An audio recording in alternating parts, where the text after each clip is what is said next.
drīz jau būs pavisam augsti. Bet vēlies, lai vasara turpinās, nāc uz Osanas laukumiem un spēlē pludmales volejbolu.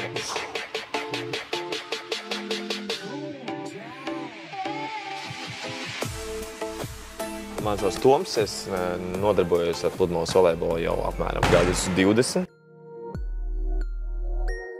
Ar pludmales volejbolu esmu spēlējis arī pāris pasaules posmos.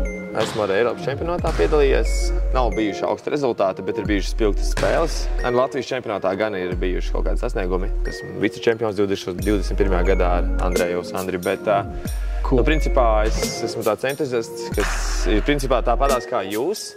Tikai, kad biju maziņš, iemācījos spēlēt bumbu, tur, kur veļu dauza.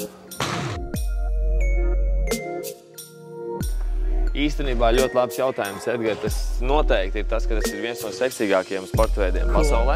Jā. Nav traumatisks, jo mēs varam te kristēt smiltis, un vasarā ir fantastiski to spēlēt. Nevajag arī daudz cilvēku, lai to darītu. Un arī aprīkojums nav vajadzīgs liels. Tur arī var novilkt vienkārši striķi, pa vidu, ja nav tīkla, vai nopirkt kaut kādas kāju, uzvilkt līnijas un principā dar gandrīz jebkura bumba, kas nav basketbola bumba, vai futbola. Nu, lūk, arī te pamatprincipa volejbolam galvenais, lai bumba ir gaisā. Kamēr nav atnācis kāds treneris, piemēram, mēs, jūs jau varat spēlēt, kā jums sanāk, lai bumba ir gaisā. Tas ir viegli īstenībā, tādā amatieru līmenī.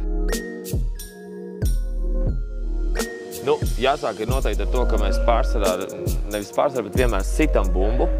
Jebkāda veida sitiens ar atvērtu plaukstu, ko bieži vien saka, ka tā ir kļūda, Galvenais jābūt sitienam pa bumbu, ar galvu, ar plecu, ar kāju, vienalga. Un drīkst 3 reizes taisīt sitienu, bet ne pēc kārtas, piemēram. Mēs savā starpā būs šādi. Te parādīsim, 1, 2, un tad mēs sitam pāri tīklam, Apmēram tāds noteikti. Tas arī ir pats galvenais, Nedrīkst kāpt uz līnijas servējot. Vai zem līnija šitā, kā pludmales volejbolā. Un tīklām nedrīkst skarties. Tas ir tas, ko vienmēr dara, kad aizbrauc kaut kur vecāķos spēlēt reāli. Kad cilvēki iet un skarās tīklam, bumbu lido uz tīklu, un viņi noroja tīklu un dabūja punktu, tā nedrīkst darīt.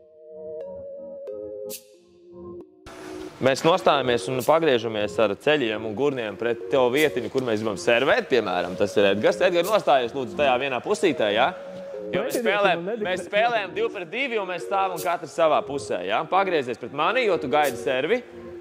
Mēs paceļam labo rociņu augšā, iesim labrotis, Kreisajā rokā stāv bumba, tā kā uz paplātes.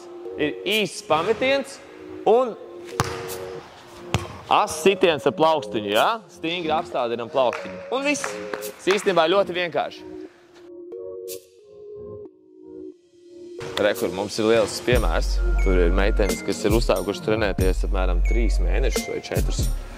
Vienīgais ieguldījums ir vēlme atnākt uz treniņu. Protams, par treniņu maksu ir jāmaksā. Tie var būt kādā kurā hallē, līdz, 12 eiro vai 10. Bet tas nav daudz, jo viss pārējais ir. Inventārs ir, bumbas ir, treneris ir, tīkls ir, līnijas ir, dušas ir. Principā viss ir, tikai jāatrod ir vieta, un mums ir vesels, man liekas, 5 halles Rīgā. Liela ieguldījuma nav vajadzīga. Vispār vasarā var savākties ar cilvēkiem, aiziet vecāķos uz tīklu un spēlēt. Tas pavisam vienkārši, Tad tiešām ir tīklu nopirkt, tas arī ir ļoti lēts pasākums un vienreizies ieguldījums. Tāpēc es neuzskatu, ka tur ir baigīgi tev vārds. Jūs tad droši ir atnākt pie manis uz treniņu un iedvesmas vārdi. Es domāju, ka pat lielākā iedvesmē, ja cilvēks grib kaut ko darīt, tad viņš visu var izdarīt un nevienam citam neinteresēs kā tikai tev, ko tu vēlies sasniegt dzīvē. Tāpēc es domāju, ka kaut kā tā mēs varam arī noslēgt. Super, liels paldies tev. Paldies, ka īstenībā patēji laiku. Novēlu veiksmi un daudz jaunus spēlētāju.